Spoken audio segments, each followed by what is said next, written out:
और चलिए अब आपको सीधे लिए चलते हैं ग्राउंड जीरो। सभी सहयोगी हमारे साथ ग्राउंड जीरो पर बने हुए हैं, लोगों से बातचीत भी कर रहे हैं और हर पल की तस्वीर आपने उन्हीं के जरिए देखी है। मेरे साथ अहमद बिलाल जुड़े हुए हैं, अजातिका भी हमारे साथ बनी हुई है, आप तस्वीरों में देख रहे हैं, और साथ ही हमारे साथ यहाँ पर ध्रुव मिश्रा भी हमारे साथ जुड़े हुए हैं। सबसे पहले बिलाल आपका रुख कर लेती हूँ क्योंकि आप शायद वहीं खड़े हैं जिसके पीछे अब मलबा है, दिखाइए जरा तस्वीरें।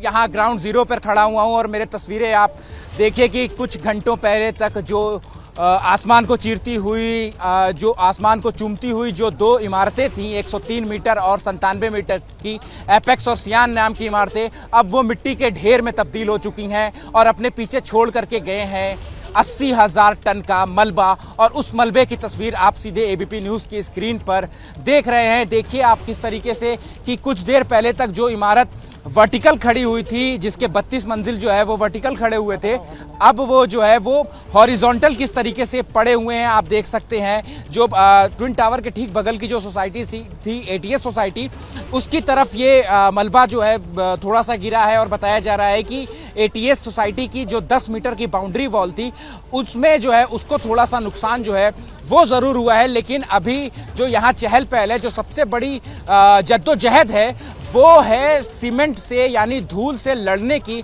और उसी से लड़ने की कवायद जो है वो यहाँ पर नोएडा प्राधिकरण और यूपी पोल्यूशन कंट्रोल बोर्ड की तरफ से जो है वो चल रही है।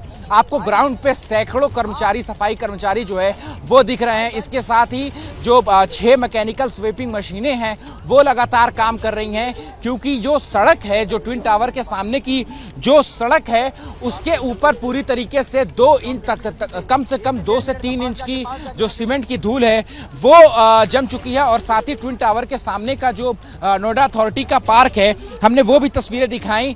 पार्क के अंदर जितने भी पेड़, जितने भी पौधे थे, सबके ऊपर 1 से 1.5 इंच सीमेंट की धूल जो है कि परत जम चुकी है। और ऐसा एक्सपर्ट ने पहले भी बताया था कि कुछ इसी तरीके का मंजर जो है वो सामने आएगा जब ये दोनों इमारतें जो हैं वो जमींदोज होंगी। ये दोनों इमारतें जो जमींदोज हो चुकी हैं, तस्वीरें इतिहास के पन्नों में दर्ज हो चुकी हैं, लेकिन अपने पीछे जो ये मलबा छोड़ करके गई हैं, इसकी ऊंचाई से आप अंदाजा लगा लीजिए कि ये कितना भयावह और कितना भयानक ब्लास्ट हुआ था।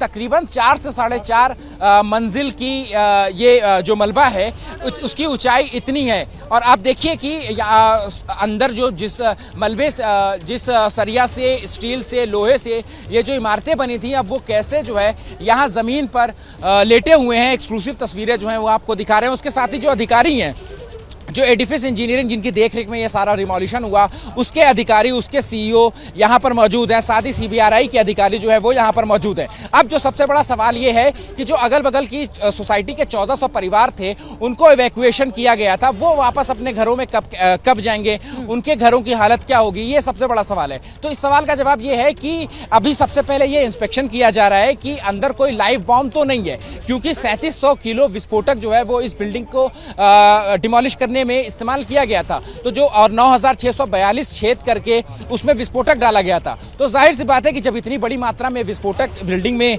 इतनी ऊंची बिल्डिंग में डाला गया है, तो सबसे पहला काम जो होगा वो स्वीपिंग का होगा। स्वीपिंग का मतलब ये कि जो एक्सपर्ट है वो जाएंगे बिल्डिंग के मलबे के अंदर और देखेंगे कि कोई लाइव बॉम्ब यानी जिंदा बॉम्ब तो कोई नहीं छूट गया है, क्योंकि सब उसको डिफ्यूज करना, अगर कोई ऐसा है बॉम्ब छूटा है तो उसको डिफ्यूज करना जो है वो सबसे बड़ी प्रायोरिटी होगी। दूसरी प्रायोरिटी होगी सीबीआरआई की टीम की, यानी सेंट्रल बिल्डिंग रिसर्च इंस्टीट्यूट की टीम की, जो आसपास के सोसाइटी के पिलर्स के मानक को चेक करेगी कि कहीं कोई पिलर में क्रैक तो नहीं आ गए हैं। हालांकि इनके लिए जो है पहले से ही क्रैक गॉजेस लगा दिए गए हैं। जरिए अपने दर्शकों को दिखाऊंगी, आप लगातार हमारे साथ रहिएगा। जैसे ही घड़ी का काटा दोपहर 2:30 पे आए, बबीता जी का दिल सास बहू साजिश के लिए मचल जाए।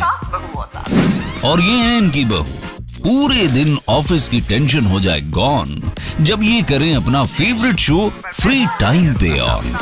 इनकी तरह आप भी देखिए अपना फेवरेट शो अपने टाइम पर और डाउनलोड कीजिए एबीपी लाइव ऐप अपने स्मार्ट टीवी पर।